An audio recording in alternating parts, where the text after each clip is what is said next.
이 자리에 오신 많은 분들과 더불어 그리고 또 멀리서 실시간으로 또 참여하는 분들도 함께 있습니다. 우리 기도하고 시작하겠습니다. 하나님 아버지, 지난 한 해 동안 이 기독교 강요 1, 2권을 공부하면서 얼마나 우리가 큰 축복을 누렸는지 모릅니다. 하나님, 이제 올 한 해 동안 제3권을 우리가 공부하려고 하는데 정말 또 우리에게 깨닫게 해주시고 가르쳐 주실 주님의 그 놀라운 가르침이 기대가 됩니다. 하나님 아버지, 우리는 너무 우둔하고 무지해서 글을 읽어도 잘 깨닫지 못할 때가 많고 말씀을 들어도 잘 알아듣지 못할 때가 많습니다. 또 알아들었어도 금방 잊어버립니다. 주님, 우리를 긍휼히 여기셔서 성령을 통해서 깨닫게 하시고 또 우리 마음에 새기게 하시고 그 진리가 우리를 지배할 수 있도록 인도하여 주옵소서. 예수님의 이름으로 기도하옵나이다. 아멘. 자, 오늘은 믿음 그 정의와 특성 5번째 시간이에요. 3권 2장 38절부터 43절까지 내용을 살펴보도록 하겠습니다. 크게 두 부분으로 나누어지는데, 첫째 부분은 스콜라 신학자들의 반론을 반박함이에요. 자, 스콜라 신학자들이 누구죠? 그 중세의 카톨릭 신학자들을 가리키는 거예요. 그 중세 카톨릭 신학자들이 이제 칭의라든지 그 참된 믿음에 대해서 잘못 가르친 것에 대해서 이제 반박을 하는 것이죠. 자, 그 다음에 또 한 부분은 뭐냐면은 믿음과 소망과의 문제예요. 소망과의 관계예요. 믿음과 소망과의 관계. 자, 이 두 부분을 이제 자세히 살펴보도록 하겠습니다. 자, 먼저 스콜라 신학자들의 반론을 반박함을 보겠습니다. 자, 믿음에 관한 스콜라 신학자들의 오류 38절이죠. 자, 스콜라 신학자들이 어떻게 주장했어요? 하나님의 은혜는 오직 도덕적인 추측에 의해서만 분별할 수 있다. 우리가 도덕적으로 순결하여 하나님의 은혜를 받을 만한 자격을 갖추면 하나님께서 그것을 근거로 우리를 사랑하사 은혜를 베푸신다 그랬어요. 자, 이 로마 카톨릭의 칭의론이 어떻게 잘못되어 있죠? 이 로마 카톨릭의 칭의론은 어떻게 의롭다 하심 받는 거예요? 그냥 예수님의 의가 우리에게 전가돼서 단번에 의롭다 하심 받는 게 아니고, 이 로마 카톨릭에서는 뭘 얘기하냐면 의의 주입을 얘기해요. 주입. 전가가 아니라 뭐라고요? 주입. 우리는 그 의가 전가된다는 게 이게 법적인 문제죠. 신분적인 문제죠. 우리는 실제로 의롭지 않은데 예수님의 의가 우리에게 전가되므로 우리가 의롭다고 인정을 받는 거예요. 인정을 받는 것이지, 예수님의 의로 인정을 받는 것이지 실제로 우리가 의로운 건 아니죠. 그런데 로마 카톨릭의 그 칭의관은 뭐냐면은 의를 주입시키는 거예요. 우리에게 그리스도의 의를 주입시켜서 실제로 우리가 의로워져감에 따라서 의롭다고 인정하시는 거예요. 그러다 보니까 믿음에 대한 개념도 달라요. 우리는 이 믿음을 어떻게 생각하죠? 믿음을 이제 성령께서 중생한 영혼에게 이렇게 일으켜주시는 그런 영혼의 활동이죠. 그래서 그 믿음으로 그리스도를 붙드는 거예요. 그리스도를 의지하고 신뢰하고 그리스도께 자기를 맡기는 거죠. 그리스도를 받아들이는 거죠. 그래서 그리스도와 연합하는 것이죠. 그런데 이 카톨릭에서는 믿음을 어떻게 생각을 하냐면은 이 믿음을 이걸 어떻게 설명해야 되나? 그 나중에도 이제 나오는데, 믿음이 뭐냐면은, 믿음이 처음부터 완전한 믿음 없어요. 구원받을 믿음이 처음부터 없는 거예요. 그냥 지적 동의 정도. 복음을 알아듣고 그걸 내가 받아들이는 그 정도. 이제 그 믿음을 주시면, 믿음을 이제 갖게 되면 내 안에 이제 주님을 사랑하는 이제 마음이 생겨요. 그러니까 그 믿음, 소망, 사랑을 이제 이렇게 주신다는 거예요. 우리에게 은혜. 그걸 이제 선행 은총이라고 하거든요. 그러니까 인간에게는 자연적인 덕이 있고 이런 신앙적인 덕이 있어요. 자연적인 덕은 뭐냐면 뭐 절제나 온유나 뭐 이렇게 인내나 뭐 이런 건데, 이런 것만 가지고는 구원받을 수 없어. 그래서 하나님께서 이제 이 신앙적인 덕을 심어 주시는데, 그게 뭐냐면 믿음, 소망, 사랑이에요. 그래서 이제 하나님께서 그렇게 넣어 주시면 예수님을 믿을 수 있죠. 그 믿는데 그 믿음만 가지고 안 된단 말이에요. 자, 믿음이 생겼어요. 이제 예수님께 대한 믿음이 생겼어요. 그러면 또 믿음만 생긴 게 아니라 뭐도 같이 주어졌죠?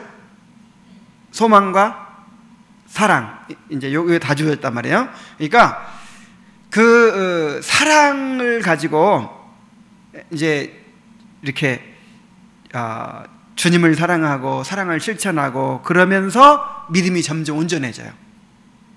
그래가지고 사랑을 통해서 온전해진 믿음, 그 믿음으로 구원받아요. 그러니까 믿음이 어떤 점진적인 과정이에요. 그냥 우리는 예수님 믿고 구원받는 걸로 생각하죠. 근데 가톨릭에서는 그 믿음이 그냥 예수님이 나를 위해 십자가에 달려 죽으시고 그냥 나를 우리의 구원자가 되신다는 한 지적 동의 정도, 이렇게만 생각하는 거예요. 근데 그런 믿음이었는데 이제 사랑을 실천하는 거야. 열심히 주님이 주신 그 은혜로 사랑을 열심히 실천하면 그 사랑 때문에 믿음이 완전해져요. 그래가지고 이제 이 의의가 점점 주입이 돼서 내가 구원받는 거예요. 그래서 믿음은 이제 이 아리스토텔레스의 철학을 이제 여기에 적용한 거거든요. 아리스토텔레스가 모든 만물은 진료와 형상으로 되어 있다, 이렇게 주장을 했어요. 플라톤과 아리스토텔레스가 달라요. 플라톤은 이원론이죠. 이런 이 이데아의 세계가 있고, 이 이상 세계, 이데아의 세계가 있고, 그 다음에 이제 현실 세계가 있고, 이렇게 이원론을 주장했다면 아리스토텔레스는 이론론이에요. 하나예요, 하나. 근데 뭐든지 진료와 형상으로 이렇게 되어 있다. 그래서 믿음이 진료고 사랑이 형상이에요. 이게 너무 막 좀 복잡한 얘기를 한 것 같은데 빨리 주워 담아야겠네. 그러니까 이 진료가 뭐냐면 이 재료, 그런 뜻이잖아요. 예를 들어서 오늘 뭐 요리를 만드는데 그 요리 재료들은 불완전하잖아요, 그죠? 근데 그런 것들을 이렇게 완성시키는 게 뭐예요? 요리죠. 형상, 진료와 형상. 그러니까 믿음은 불완전한 거지. 믿음이 진료고 사랑이 형상이니까 결국 사랑으로 구원받는 거야. 사랑을 실천함으로 구원받는다는 얘기죠. 그냥 믿음이 재료가 되는 거야. 믿음이. 그래서 믿음이 재료가 돼서 그다음에 사랑을 완성해요. 그래가지고 이제 그 사랑을 실천한 것 때문에 의로워지고 구원받는 거예요. 내가 너무 복잡한 얘기를 했는데 어쨌든 그래서 이제 내가 하나님의 은혜를 받았는지 그거를 뭘로 확인할 수 있다고요? 결국 행함으로 확인할 수 있는 거야. 그 도덕적인 상태.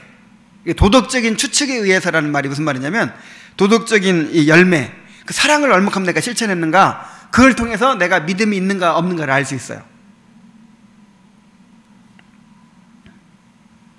자, 칼빈은 여기에 대해서 뭐라고 말합니까? 그렇다면 우리가 어떻게 확신을 가질 수 있겠는가? 내가 사랑을 얼만큼 실천하느냐에 따라서, 도덕적으로 온전하느냐에 따라서 내가 믿음이 있는지 없는지를 알 수 있다. 내가 은혜를 받았는지 안 받았는지, 아니면 내가 믿음이 있는지 없는지 알 수 있다 하면, 자신 있게 나는 믿음이 있다, 나는 구원받았다, 이렇게 말할 수 있는 사람이 있어요, 없어요? 없겠죠. 그래서 심지어 칼빈도 이렇게 말합니다.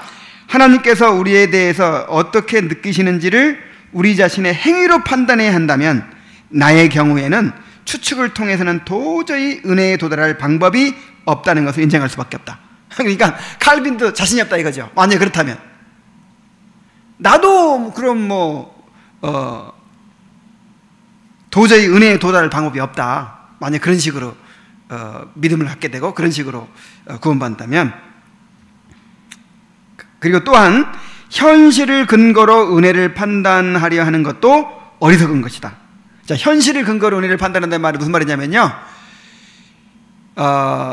내 삶에 하나님께서 복을 주시고 잘 되고 이런 걸로 판단할 수도 없단 말이에요. 예수 믿었더니 갑자기 막 복을 받고 잘 돼요. 병도 고침받고 막 돈도 잘 벌고 막 그래요.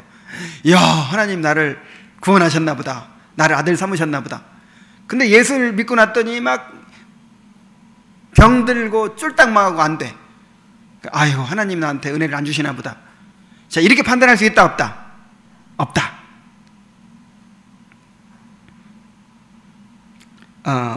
그럼 어떻게 확인할 수 있을까요? 성령을 통해서 확인할 수 있다고 했어요. 성령을 통해서. 39절 봅니다. 그리스도인은 성령의 거하심을 확신함 그랬죠. 자, 스콜라 신학자들은 어떻게 주장을 하냐면, 하나님의 뜻에 대하여 의심 없는 지식을 우리가 소유하고 있다는 논리는 성급한 가정에 불과하다. 그러니까 어떤 구원의 확신, 야, 내가 하나님의 자녀다 라는 이 확신을, 나는 이제 천국의 백성이다, 이런 확신을 갖는 거, 이게 무모하다는 거예요. 이게 교만한 것이라는 거예요. 자, 칼빈은 거기에 대해서 뭐라고 얘기합니까? 우리가 우리 자신의 이해력으로만 판단하려 한다면 오를 수 있다. 여러분, 구원의 확신을 우리 자신의 이해력으로만 판단하면 이건 교만할 수 있겠죠. 이건 무모할 수 있겠죠. 근데 내가 확신을 갖는 거는 그런 인간의 이해력으로만 분별하고 판단하는 게 아니라는 거예요. 우리가 깨닫게 되는 것은 뭐에 의한 것이다? 성령에 의한 것이다. 자, 고린도전서 2장 12절 말씀 한번 찾아보세요. 고린도전서 2장 12절 말씀.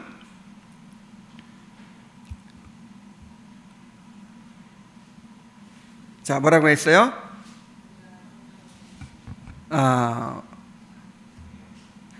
자, 우리가 세상의 영을 받지 아니하고 오직 하나님께로 온 영을 받았으니 이는 우리로 하여금 하나님께서 우리에게 은혜로 주신 것들을 어떻게 하려 함이라? 알게 하려 함이라. 그랬죠? 그러니까 이 영적인 일은 영적으로야 분별하는 거예요. 그래서 성령께서 우리에게 오신 목적이 뭐라고요? 하나님께서 우리에게 은혜로 주신 것들을, 은혜로 주신 게 뭔가요? 구원이지. 그리스도께서 이루신 구속이죠. 구속의 유익들이죠. 그래서 내가 정말 하나님의 자녀가 됐는지, 구원받았는지, 이걸 누가 가르쳐 주세요? 성령께서.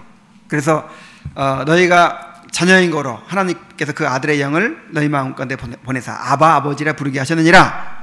성령이 친히 그 영으로 더불어 우리 영으로 더불어 우리가 하나님의 자녀인 것을 증거하시나니 그랬잖아요.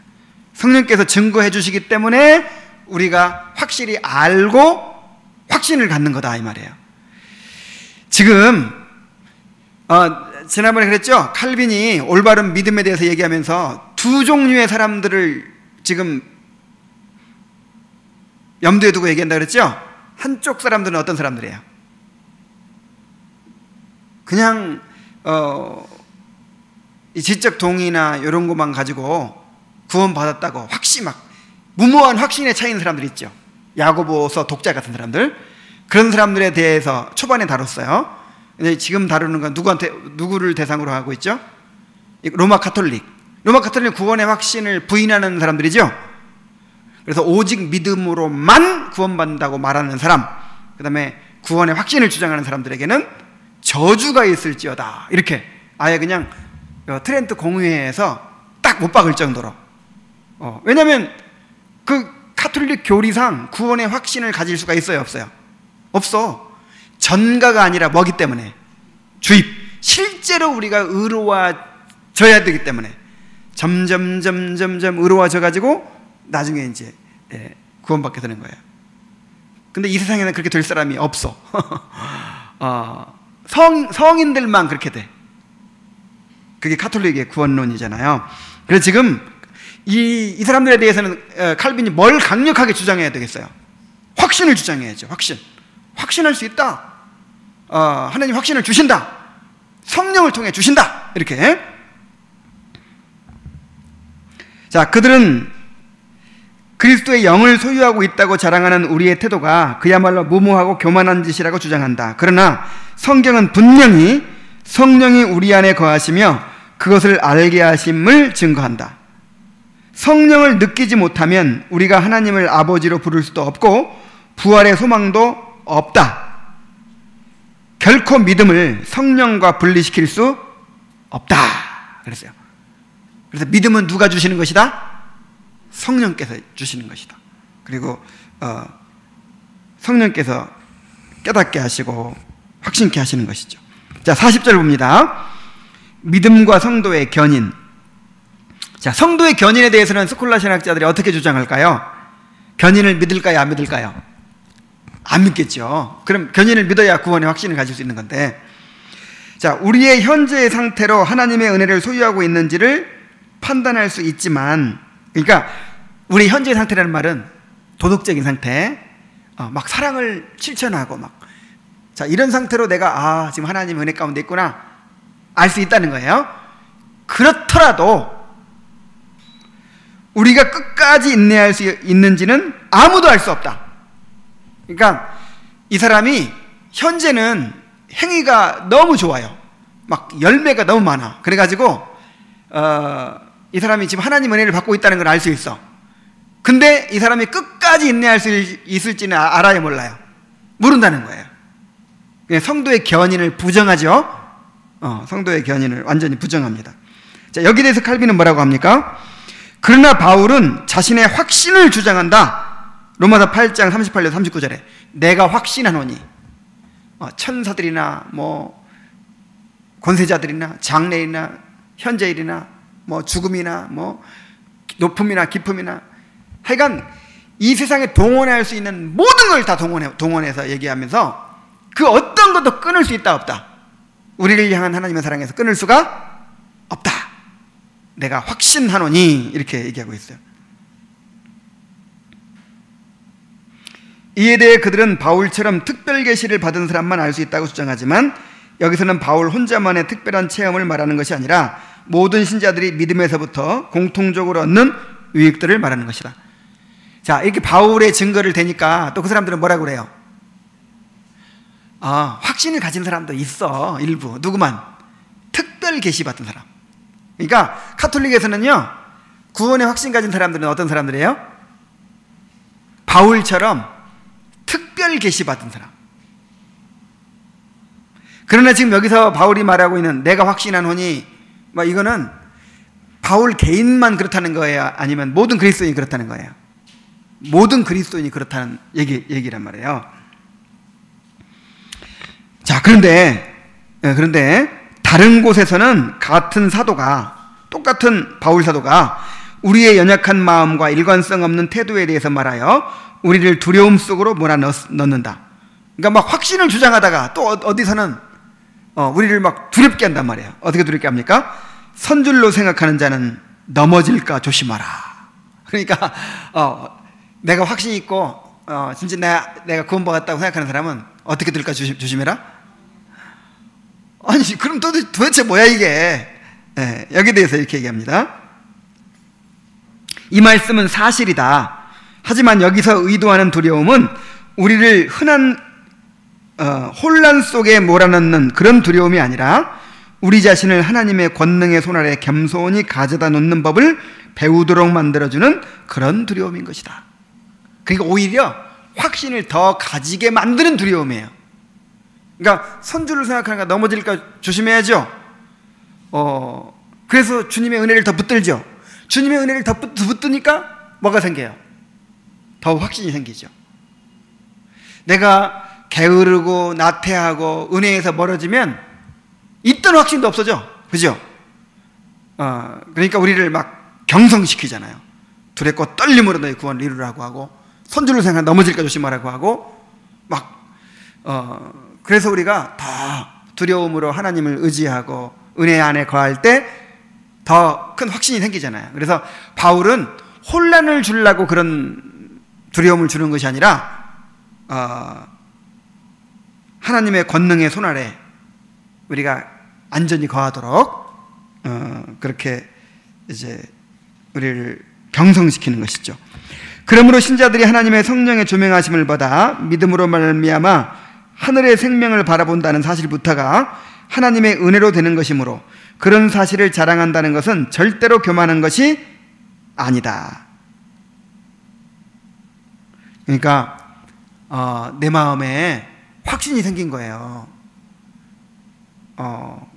그리고 정말 이 천국의 소망이 너무 확실해지고 그것이 나의 기쁨이 되고 그럴 때 그거를 막 자랑하고 얘기하는 것이 교만이에요, 아니에요? 아니란 말이에요. 오히려 반대로 만일 어떤 사람이 그 사실을 고백하기를 부끄러워한다면 그의 예의와 겸손을 보여주는 것이기는커녕 오히려 바로 그런 행동 자체가 하나님의 선하심을 악의로 억누르는 것으로 극한 배은망덕의 자세를 드러내는 것이다. 오히려 그게 교만이라는 거야. 그게. 그러니까 나는 이렇게 부족하기 때문에 나는 확신을 가질 수가 없어요. 나는 내가 앞으로 어떻게 될지 나는 확신을 가질 수가 없고 내 끝까지 구원 받을 수 있을지 모르겠어요. 이렇게 이게 겸손한 것 같은데 어떻게 보면 이게 교만일 수 있다는 거예요. 이게 하나님의 은혜를 부정하는 것이 될 수가 있다는 거예요. 그래서 하나님께서 내게 이렇게 확신을 주시고 증거를 주시고 믿음을 주실 때 우리가 그것을 굳게 붙잡고 주장하고 그렇게 해야 된다는 거예요. 자, 이제 믿음과 소망과 사랑의 상호 관계를 보겠습니다. 자, 믿음과 소망과 사랑의 상호. 이게 지금 스콜라 신학자들이 아까 무슨 주장을 했다고요? 이 일반적인 덕이 있어요. 그냥 인간 본성의 덕은 그냥 일반적인 덕, 온유와 절제와 인내와 이런 거. 근데 이것만 가지고는 구원받을 수 없어. 그래서 하나님께서 은혜를 주시는 거예요. 하나님께서 이제 은총을 주시는데 그게 뭐냐면 믿음, 소망, 사랑이에요. 그래서 믿음, 소망, 사랑을 받았잖아요. 그 받은 걸 가지고 열심히 이제 실천해야죠.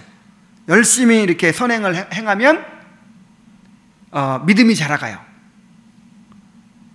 그래가지고 그 믿음으로 의가 또 주입돼. 그 의가 주입되면 또 그걸로 열심히 또 이제 내가 선행을 행해. 그럼 또 주입돼. 뭐 이런 식이야. 점점점 주입돼가지고. 그러니까 은혜가 강조되면서 또 뭐가 강조돼요? 그래서 은혜라는 말을 중세에 제일 많이 사용했대요. 은혜, 은총, 은혜, 뭐 이런 식으로. 근데 그게 다 뭐냐면 오직 은혜가 아니야. 그래서 그 종교개혁의 표가 있죠. 뭐예요? 오직 성경, 오직 믿음, 오직 은혜, 오직 그리스도. 이 오직이라는 말, 이게 중요한 거야. 카톨릭에서도 은혜라는 말을 한다니까? 무지무지하게 많이 한다니까? 근데 뭐가 아니에요? 오직 은혜가 아니야. 믿음도 무지하게 얘기한다니까요? 믿음으로 구원받는다고 해요. 근데 믿음으로만이 아니야. 오직 믿음이 아니야. 근데 그게 글자 한 글자 차이인데 하늘과 땅 차이죠. 믿음으로 구원받는 것과 오직 믿음으로 구원받는 것과 은혜로 구원받는 것과 오직 은혜로 구원받는 것, 하늘과 땅 차이예요. 그러니까 우리가 은혜로 구원받습니다. 그래 놓고 나서 뭐라 그래요? 자, 은혜를 받았으니까 이제 우리가 어떻게 합니까? 우리가 이제 받은 은혜로 열심히 선행을 행해야 돼. 그러면 의의가 주입돼. 그렇게 계속 그 과정을 반복해 나가는 거예요. 그래서 지금 이 믿음, 소망, 사랑에 대해서 얘기하는 거예요. 자, 히브리서 41절, 히브리서 11장 1절에 나타난 믿음의 정의. 11장 1절이 어떤 말씀이죠? 믿음은 바라는 것들의 실상이요 보이지 않는 것들의 증거니, 그랬죠. 자, 사도는 여기서 믿음 그 자체가 하나님께서 우리에게 약속하신 것들을 확실하게 안전하게 소유하는 것이라고 말씀하려 하는 것 같다, 그랬죠. 자, 믿음은 바라는 것들의 실상이요 보이지 않는 것들의 증거다. 이 말이 믿음이 그냥 기대하는 것, 그렇게 됐으면 좋겠다 하고 이렇게 그런 정도가 아니라 확실하게 내가 소유하는 게 믿음이라는 거예요. 그래서 이 말씀에 대한 이제 설명은 그 유명한 믿음장 강해 강해에서 이렇게 설명을 했죠. 자, 실상이 뭐냐면, 자, 믿음은 바라는 것들의 실상이요 그랬는데, 실상이 뭐냐면 휘포스타시스라고 하는데 본질, 실체, 확신, 그런 뜻이에요. 그래서 믿음은 바라는 것들의 실상이라는 말은 믿음은 하나님이 약속하셨기 때문에 기대하고 있는 것이 아직 이루어지지 않았지만 실제로 이루어진 것처럼 여긴다는 것이다. 또 그렇게 여기고 산다는 것이다. 이게 믿음이란 말이에요. 이게. 그 다음에 보지 못하는 것의 증거니, 그랬죠. 이 증거라는 말은 법적인 용어로 객관적인 증거 혹은 증명이라는 뜻입니다. 자, 하나님께서 약속하신 것이 아직 이루어지지 않아서 보여지지는 않지만 마치 그 증거를 보는 것처럼 확신하는 거예요. 자, 그래서 이것을 정리하면, 자, 믿음은 바라는 것들의 실상이요 보이지 않는 것들의 증거니, 이 말을 정리하면 이렇게 됩니다. 믿음은 하나님이 약속하셨기 때문에 바라고 있는 것이 아직 이루어지지 않아서 보이지 않지만 이미 그것이 이루어져서 실제로 존재하는 것처럼 여기고 그 증거를 보는 것처럼 확신하며 사는 것이다. 자, 이런 뜻이에요.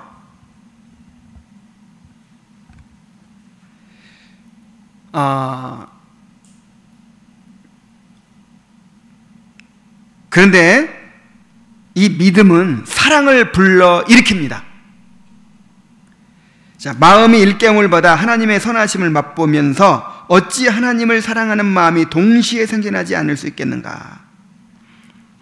자, 믿음이 뭘 불러일으킨다고요? 사랑.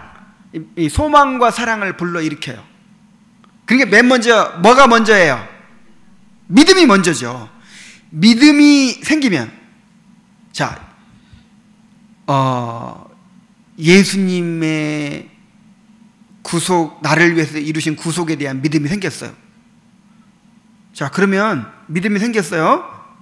그러면 그 예수님께서 나를 위해서 그렇게 자기를 희생하시고 십자가를 죽으시고 나를 대신해 죽으시고 나의 구속을 이루셨다는 걸, 이걸 내가 믿으면 예수님을 사랑하게 돼요, 안 사랑하게 돼요? 사랑하게 되죠. 그래서 믿음이 뭘 낳는다고요? 사랑을 낳는다. 또 소망도 낳죠. 내가 이제 구원 받았죠. 장차 어디 갈 거예요? 천국에 갈 거죠. 그러니까 그 천국에 대한 소망이 생기는 거예요. 그래서 믿음에서 이 소망과 사랑이 생겨나는 것입니다. 그러나 사랑이 믿음과 소망에 우선한다는 신학자들의 가르침은 헛된 꿈밖에 아무것도 아니다. 왜냐하면 우리 속에 사랑을 처음 일으키는 것이 오직 믿음이기 때문이다. 자, 갈라디아서 5장 6절 말씀 한번 찾아보세요. 갈라디아서 5장 6절 말씀.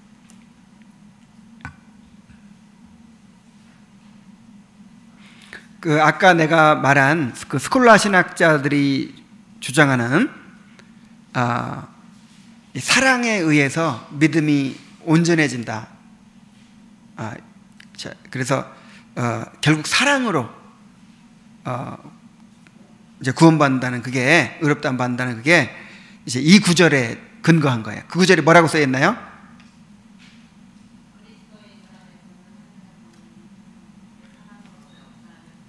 사랑으로 역사하는 믿음뿐이니라. 이 구절을 이제 근거로 해가지고, 자, 믿음은 뭘로 역사해요? 사랑으로 역사한대. 사랑으로. 그러니까 이 믿음은 일종의 이 진료라 그래. 진료. 그냥 이렇게 그 사랑이 진짜예요. 사랑은 형상. 이 형상과 진료라는 말, 이 아리스토텔레스의 이제 그 철학에서 나온 말인데, 이 믿음이라는 것은 사랑으로 이렇게 이제 역사를 한다. 그러니까 여기서 이제 어떤 표현을 쓰냐면 사랑에 의해 형성되는 믿음을 주장해요. 뭘 주장한다고요? 사랑에 의해 형성되는 믿음. 그러니까 이 사람의 믿음이 진짜 좋은가 안 좋은, 믿음이 있나 없나를 뭘로 알 수 있어요? 사랑. 믿음은 재료라니까. 그 사랑이 진짜 그 믿음의 형상이고, 사랑으로 형성되는 믿음. 무슨 얘기 알겠죠? 그래서 결국 이제 이게 뭘로 가냐면 행위 구원으로 가는 거예요. 사랑을 실천해야 그게 이제 믿음이, 온전한 믿음이 되는 거예요. 사랑을 하지 못하면 믿음이 아니에요. 이게 진짜 이게 좀 헷갈리는 문제인데, 그 조나단 에드워즈도 사랑의 열매를 무지하게 강조하죠. 그러니까 진짜 믿음인지 아닌지 뭘로 안다는 거야? 사랑으로. 꼭 비슷한 얘기 같죠? 근데 비슷한 얘기가 아니에요. 그러니까 이 조나단 에드워즈나 개혁주의 신학자들이 하는 얘기는, 또 성경에서 하는 얘기는 뭐냐면, 그 사람의 진짜 믿음을 가졌으면, 진짜 그 믿음은 아까 뭘 불러일으킨다? 사랑을 불러일으키잖아요. 또 소망을 불러일으키잖아요. 그래가지고 그 사랑의 열매가 나타나요. 그래서 예수님께서도 이같이 한즉 너희가 하나님의 아들이 되리니 그랬잖아요. 근데 지금 이 스콜라 신학자들의 얘기는 뭐냐면, 이거 헷갈리는데? 헷갈리기 쉬운데, 그러니까 믿음이, 우리는 사랑이 아직 드러나지 않아도 믿음이 시작된 거잖아요. 온전한 믿음이. 그죠? 근데 이 사람들은 이 사랑에 의해서 믿음이 형성이 된다. 자, 무슨 얘기 알겠어요? 사랑을 실천하지 않으면 믿음이 아니라면,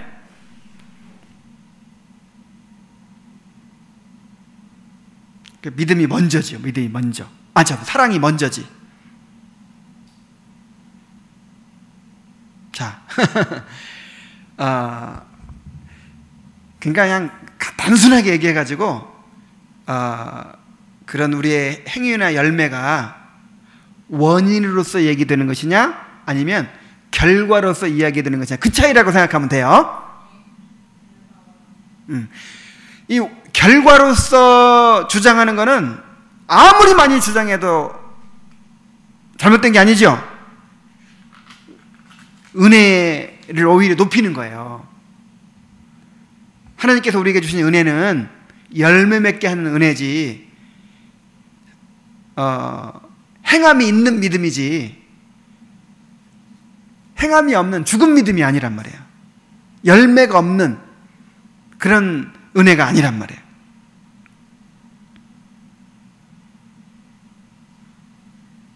자, 헷갈리지 않죠? 사랑에 의해서 형성되는 믿음, 이게 이제 중세 스콜라 신학자들이 주장한 건데, 루터나 칼빈은 강력하게 뭐라고 얘기해요? 오직 믿음으로 구원받고, 그리고 오직 믿음을 가지면, 구원받고 나면 소망도 사랑도 따라온다, 그렇게 얘기한 거죠. 자, 이제 믿음과 소망과의 관계를 봅니다. 믿음이 그 자체에서 소망을 낳고 소망을 드러낸다. 소망은 믿음이 하나님께서 참되이 약속하셨다고 받아들이는 그런 일들을 기대하는 것이다. 그리하여 믿음은 하나님께서 참되심을 믿으며, 소망은 그의 참되심이 드러날 때를 기다리는 것이다. 믿음은 소망이 근거를 두는 기초이며, 소망은 믿음을 자라게 하고 유지시켜 주는 것이다. 이게 헷갈리지 말고 잘 들으세요. 믿음과 소망과 사랑의 관계가 이 카톨릭에서 주장하는 거는 그러니까 사랑으로 믿음이 이렇게 형성이 되죠. 형성이. 근데 이제 이 칼빈이 주장하는 건 뭐냐면은 믿음이 시작이에요. 믿음이. 그리고 믿음에서 뭐가 나와요? 소망이 나오고 사랑이 나와. 그런데 이 나중에는 또 소망과 사랑이 믿음을 자라게 해요.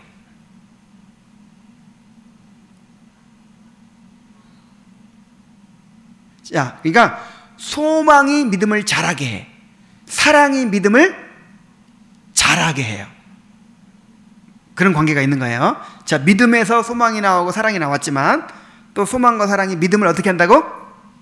자라게 한다. 근데 지금 사랑으로 형성된 믿음이라는 말과 어떻게 다르냐면, 이미 구원받은 상태에서 그런단 말이에요. 그 칼빈 얘기는. 근데 카톨릭에서는 그 사랑으로 믿음이 생겨나고 형성이 되고, 그리고 그렇게 돼야 구원받는다, 이렇게 말하는 거니까, 그 원인적으로 말하는 거니까, 비슷한 것 같으면서도 엄청나게 달라요. 맨날 같은 얘기 한 것 같아가지고 좀 이상하네. 헷갈릴 것 같아요. 자, 소망은 고요한 중에 주를 기다리면서 믿음이 너무 성급하게 서둘다가 곤두박질 치듯 떨어지지 않도록 그 믿음을 통제시켜준다.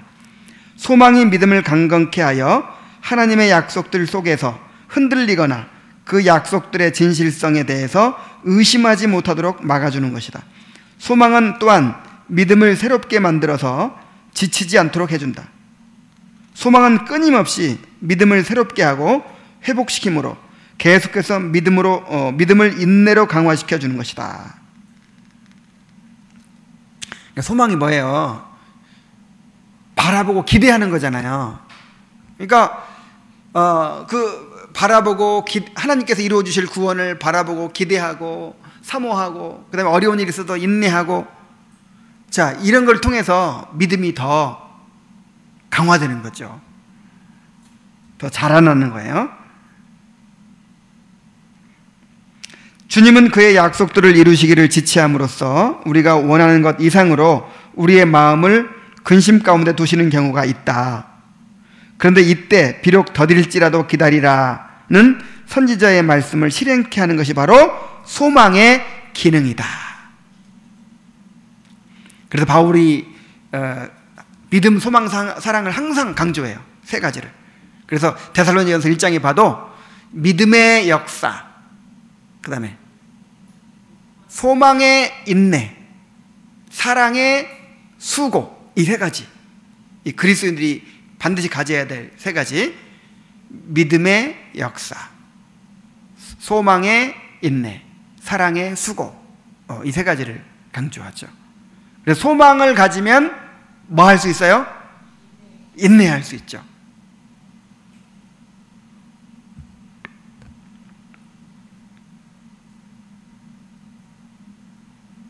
자, 믿음은 행함을 낳죠. 믿으니까 막 믿음으로 행하죠. 그런데 그렇게 한다고 해서 뭐가 달라지는 게 있어요? 없어. 막 어려움만 더 닥치고 막 그래. 그때 필요한 게 뭐예요? 소망의 인내. 소망의 인내. 근데 그냥 소망만 가지고 가만히 인내만 하는 게 아니라 뭐 하면서? 사랑의 수고를 하면서. 이 세 가지가, 그래서 믿음, 소망, 사랑, 이 세 가지는 항상 있을 것이다, 그렇게 얘기했죠. 자, 마지막으로 43절, 믿음과 소망의 밀접한 연관성. 이러한 상호간의 유사점 때문에 성경은 때때로 믿음과 소망이란 단어들을 서로 같은 의미로 혼용하기도 한다. 베드로전서 1장 5절에 보면은 너희는 말세에 나타내기로 예비하신 구원을 얻기 위하여 믿음으로 말미암아 하나님의 능력으로 보호하심을 받았느니라. 그런데 여기 믿음으로 말미암아라는 이 말 속에 뭐도 들어있다고 그래요? 소망도. 믿음과 소망으로 말미암아 하나님의 능력으로 보호하심을 받았다.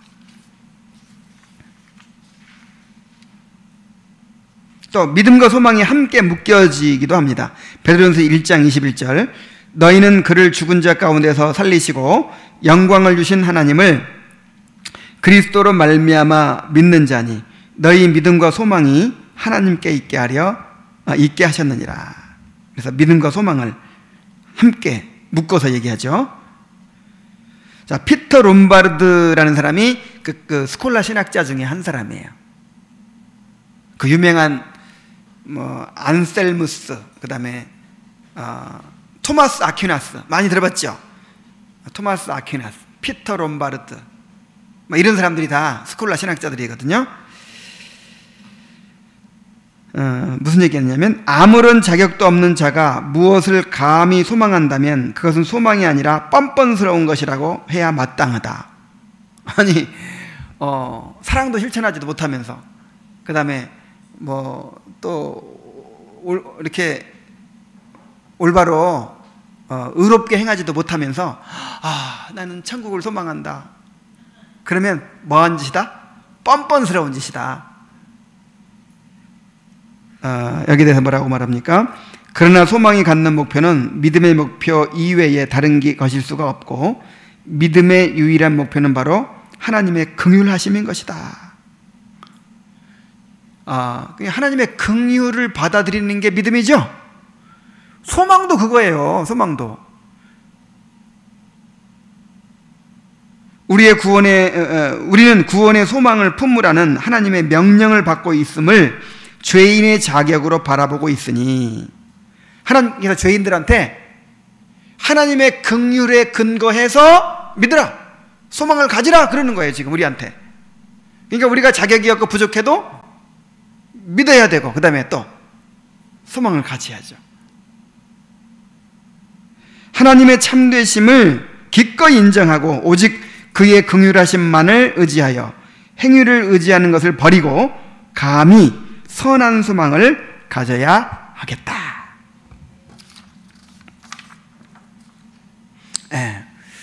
그래서 이로써 이제 이 믿음 그 정의와 특성 5차례에 걸쳐서 다 마쳤습니다.